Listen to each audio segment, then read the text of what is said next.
প্রিয় সাংবাদিক ভাইয়েরা, আসসালামু আলাইকুম ওয়া রাহমাতুল্লাহি ওয়া বারাকাতুহু। আমি মোহাম্মদ কামরুজ্জামান, সহকারী অধ্যাপক গয়েবাড়ি স্কুল অ্যান্ড কলেজ। আমি অতি দুঃখের সহিত অনেক দিন ধরে নানা প্রশাসনিক দেন দরবার করে ব্যর্থ হয়ে আজকে আমারই প্রতিষ্ঠানে সাংবাদিক সম্মেলন করতে বাধ্য হলাম। প্রিয় সাংবাদিক ভাইয়েরা, আমি যে বিষয়গুলো নিয়ে আজকে আপনাদের অবহিত করার জন্য এই সাংবাদিক সম্মেলন শুরু করছি, সেই বিষয়গুলা আমি এখন পড়ে শোনাচ্ছি।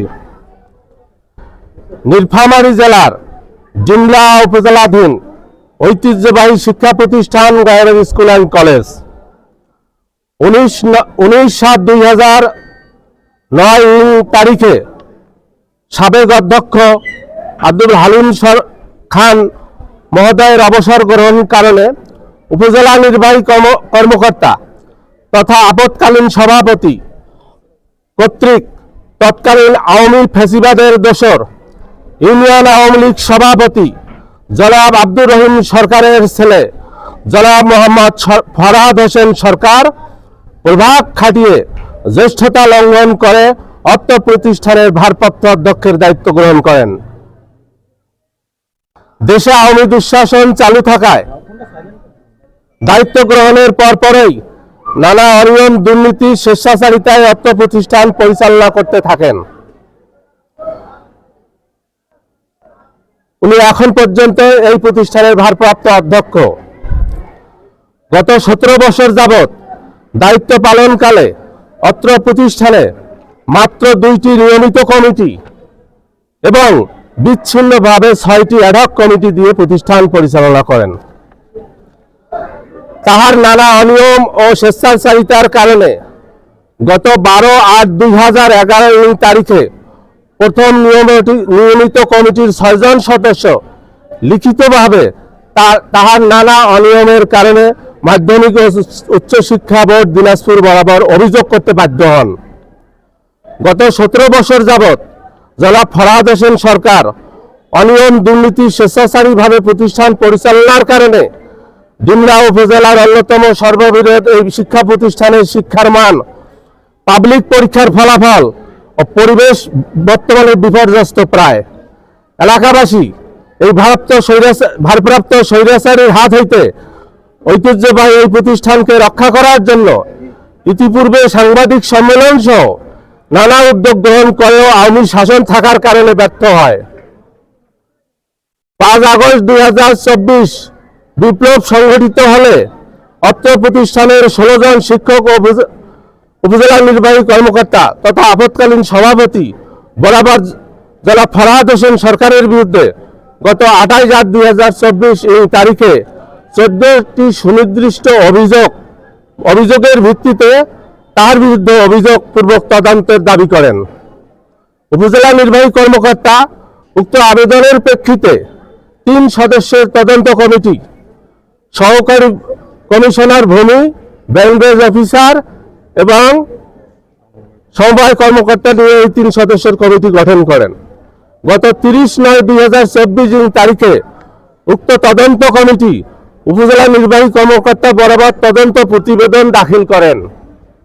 উক্ত তদন্ত প্রতিবেদনে শিক্ষকগণের আনীতি ও যাবতীয় অভিযোগ প্রমাণিত হওয়ার কারণে যারা ফরহাদ হোসেন সরকারকে চলতি দায়িত্ব হতে অব্যাহতি প্রদান এবং যারা মোহাম্মদ কামরুজ্জামান অর্থনীতিকে দায়িত্বভার বুঝিয়ে দেওয়ার সুপারিশ করেন। তদন্ত প্রতিবেদন দাখিলের অব্যাহত পরেই জেলা সহকারী জজ আদালত নীলফামারী হইতে কেন তদন্ত প্রতিবেদনের কার্যক্রম স্থগিত করা হইবে না এই মর্মে একটি কারণ দর্শানোর নোটিশ উপজেলা নির্বাহী অফিসার সহ উক্ত 3 তদন্ত কর্মকর্তাকে 25 দিনের মধ্যে জবাব দাখিলের নির্দেশ দেন, যার মামলা নাম্বার হলো অন্য 267/24। পরবর্তীতে উপজেলা নির্বাহী কর্মকর্তা এবং ওই 3 কর্মকর্তা সহ জবাব দাখিল করেন, যাহা 23/2/2025 তারিখে মামলাটি বিজ্ঞ আদালত খারিজ করে দেন। পরবর্তীতে জনাব ফরহাদ হোসেন সরকার বাদী আবার মামলাটি আপিল করেন এর আপিল নাম্বার হলো 13/2025, যা শুনানির জন্য অপেক্ষমান। মামলাটি আপিল হলেও উপজেলা নির্বাহী কর্মকর্তা বরাবর বিজ্ঞ আদালত কর্তৃক কোনো স্থায়ী কিংবা অস্থায়ী নিষেধাজ্ঞা জারি হয় নাই। এমনকি বিজ্ঞ কৌশলী, আমরা যাকে জিপি বলি, আবু সাহেব, উনি একটি তৎকালীন উপজেলা নির্বাহী কর্মকর্তা রাসেল স্যারের একটি চিঠির প্রেক্ষিতে উনি জবাব দেন যে গয়েবাড়ি স্কুল অ্যান্ড কলেজে যে কোনো কার্যক্রম উক্ত মামলা থাকা সত্ত্বেও গয়েবাড়ি স্কুল অ্যান্ড কলেজে যে কোনো কার্যক্রম পরিচালনা করতে আপনি সভাপতি হিসেবে আপনার কোনো আইনি বাধা নেই। তা সত্ত্বেও উপজেলা নির্বাহী কর্মকর্তা তদন্ত প্রতিবেদনের সুপারিশ বাস্তবায়নে গড়িমসি করে গত 16টি মাস অতিবাহিত করেন। এই সুযোগে বর্তমান ভারপ্রাপ্ত অধ্যক্ষ জনাব ফরহাদ হোসেন সরকার শোনামতে 2017 সালে একটি নিয়মিত কমিটির সহি স্বাক্ষর জাল করে তৎকালীন ভুয়া পুরাতন সার্কুলারের সাহায্যে এবং বর্তমান সভাপতি উপজেলা নির্বাহী মহোদয়ের স্বাক্ষর ট্যাম্পারিং করে 3 জনের এমপিও আবেদনের ফাইল EMIS এ প্রেরণ করেন।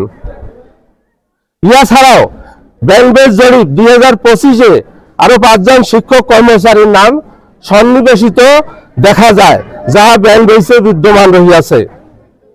ব্যাংক বেসে সন্নিবেশিত 5 জন এবং ইউএনএস ফাইলে সন্নিবেশিত 3 জন সহ মোট 8 জন শিক্ষক নিয়োগ বাবদ কোটি টাকার বাণিজ্য হয় বলে এলাকাবাসী জানতে পেরেছেন।